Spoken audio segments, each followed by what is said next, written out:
عید الاضحیٰ کی صبح تھی۔ ہر طرف خوشی تھی، بازاروں میں رونق، مسجدوں میں تکبیرات، لیکن ایک نوجوان لوگوں کے ہجوم میں کھڑا خاموش آسمان کو دیکھ رہا تھا۔ اس کا نام تھا حمزہ۔ حمزہ کے پاس سب کچھ تھا، پیسہ، شہرت اور ایک بڑی قربانی، لیکن دل میں سکون نہیں تھا۔ حمزہ ہر سال سب سے مہنگا جانور خریدتا تھا۔ لوگ اس کی تعریف کرتے، سوشل میڈیا پر اس کی ویڈیوز وائرل ہوتی۔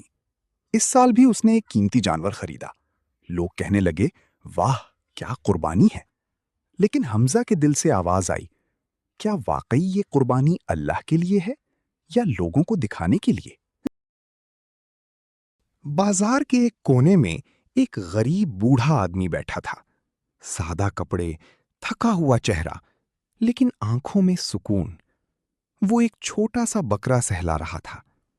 حمزہ نے پوچھا، بابا آپ اتنا چھوٹا جانور کیوں لے رہے ہیں؟ بوڑھا مسکرایا اور بولا، بیٹا اللہ قربانی کا جانور نہیں دیکھتا، دل دیکھتا ہے۔ یہ الفاظ حمزہ کے دل میں اتر گئے۔ اسی رات حمزہ کو ایک عجیب خواب آیا۔ اس نے دیکھا ایک سنسان میدان اور ایک قبر۔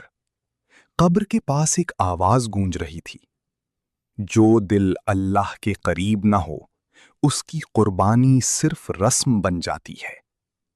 حمزہ خوف سے جاگ اٹھا، اس کی آنکھوں میں آنسو تھے۔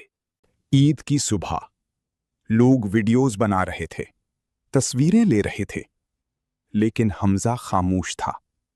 اس نے قربانی کی اور چپکے سے گوشت غریبوں میں تقسیم کرنے لگا۔ ایک یتیم بچہ خوشی سے بولا، امی آج ہمارے گھر بھی عید آ گئی۔ یہ سن کر حمزہ رو پڑا۔ اسے پہلی بار دل کا سکون ملا تھا۔ غروب آفتاب، مسجد سے اذان کی آواز، حمزہ سجدے میں گر گیا۔ نریشن: قربانی صرف جانور ذبح کرنے کا نام نہیں، بلکہ اپنے غرور، اپنی خواہشات اور اپنے نفس کو اللہ کے لیے قربان کرنے کا نام ہے۔ اللہ کے نزدیک نہ گوشت پہنچتا ہے، نہ خون، بلکہ تمہارا تقوی پہنچتا ہے۔